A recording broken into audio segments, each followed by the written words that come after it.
শিক্ষক এবং শিক্ষণ দুটোর একটা সমার্থক আমি বলতে পারবো। মানে অদ্ভুত শিক্ষক এবং শিক্ষণ এই যে বিষয় খুব ইম্পর্টেন্ট। আজকাল পড়াশোনা দেখা যায় মোবাইলে খুব হয় বা ল্যাপটপের স্ক্রিনে দেখা যায়, কিন্তু পড়াশোনা এখন আমার মনে হয় ওল্ড ইজ গোল্ড। বইয়ের পেজে তার থেকে যতক্ষণ ধরে মানুষ না পড়বে ভিতরে ঢোকা যায় তাতে, এতে করে ব্রেইনের যে উৎকর্ষতা সেটা যতটা উর্বর হয় সেটা কিন্তু এই ল্যাপটপের পর্দায় বা মোবাইলের পর্দাতে সেই জিনিসটা আসবে না। কিন্তু সভ্যতার অগ্রগতির সাথে সাথে বই খুঁজতে হবে, লাইব্রেরিতে যেতে হবে, নাম্বার দেখাতে হবে, লাইব্রেরিতে ঢুকে কোথায় আছে বই।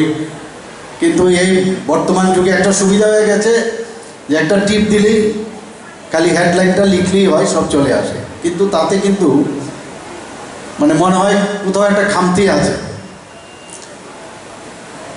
শিক্ষক এবং স্টুডেন্ট তাদের যে রিলেশন, এটা একটা অপূর্ব রিলেশন এবং তার বন্ধনও একটা বিরাট। এখানে আমাদের রঞ্জিত স্যার বলছিলেন যে ওনার বয়স প্রায় 78 এরকম বলছিলেন, যে এই স্কুলের এই ইনস্টিটিউট থেকে উনি পড়েছেন, এই স্কুলে ইনস্টিটিউশনে শিক্ষকতা করেছেন। তো এটা বিশাল ব্যাপার। আমরা আগে জানতাম যে লম্বা যে তার জার্নি এতক্ষণ ধরে বলা হচ্ছিল যে কীভাবে ইনস্টিটিউশনের নাম পরিবর্তন হয়েছে, জায়গা পরিবর্তন হয়েছে, কিন্তু তার যে একটা গোল যে আমার ওই জায়গায় যেতে হবে সেটা কিন্তু আপনারা বজায় রেখেছেন। আমাদের মনে আছে তখন বলা হতো যে বেসিক ট্রেনিং কলেজ বিটি, কি পাস করেছে, বিটি পাস করেছে কিনা। এখন বিএড হয়েছে, এমএড হয়েছে, ডিএলই হয়েছে, এইসব মাস্ট হয়ে গেছে এখন। কারণ বর্তমানে যে টেটের যে পরীক্ষা সেগুলোর মধ্যে এগুলো না থাকলে শিক্ষকের যে কোয়ালিটি সেটা কোনো অবস্থায় মান্যতা দেওয়া হয়।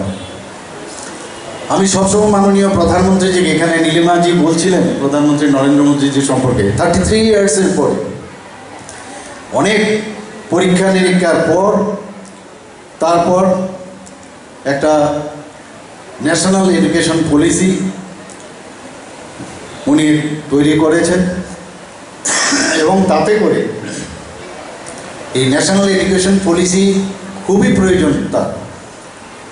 কারণ যেভাবে এখন সারা পৃথিবী সামনের দিকে এগিয়ে যাচ্ছে, প্রধানমন্ত্রী যে একটা কথা বলেছেন আমি সবসময় মনে রাখি যে আগামী দিন তাদের হাতে, তাদের মুঠোয় সমস্ত পৃথিবী থাকবে যাদের কাছে নলেজ থাকবে।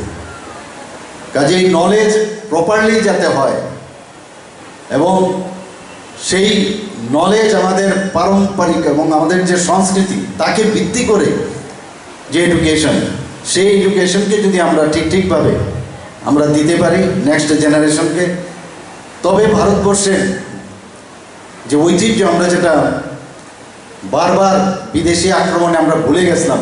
আগে মানুষ নালন্দা বিশ্ববিদ্যালয়ে আসতো, তক্ষশিলাতে আসতো, বিভিন্ন ইউনিভার্সিটিতে। এখন আমরা আমাদের ছেলে মেয়েদের বিদেশে পাঠালে নিজেদের গর্ববোধ করি, আমার ছেলে আমেরিকাতে থাকে, অক্সফোর্ড ইউনিভার্সিটি পড়ে ইত্যাদি।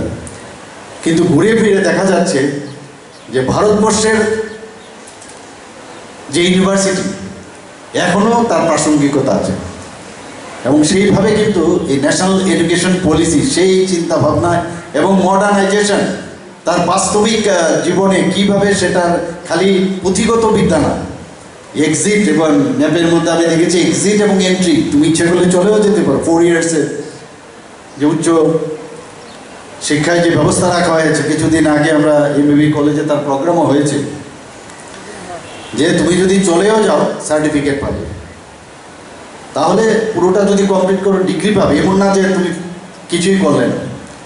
এই যে সব কিছু চিন্তা ভাবনা করে একটা এই ধরনের একটা এডুকেশন পলিসি এনেছে, আগামী দিন এখন আমরা বুঝতে পারছি না, যখন এটার আক্ষরিক অর্থে তার ইমপ্লিমেন্টেশন হবে আমাদের স্টুডেন্টরা তখন বুঝতে পারবে।